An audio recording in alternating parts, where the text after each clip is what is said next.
How to create posts on YouTube. Hello everyone, welcome to this channel. I'm here to help you out today, so without any delay, let's get started.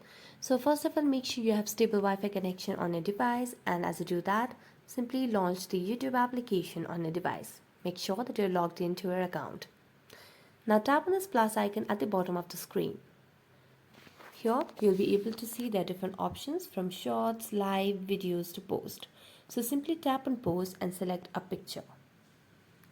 So as you select a picture, what you can simply do, you can select up to 5 images for your post, and then you can just write a message. So let me write it like this, and then simply tap on post. And as you tap on post with proper connection, you'll be able to make a post or create post on YouTube. So that's it. Thank you so much for watching this video, and see you next time.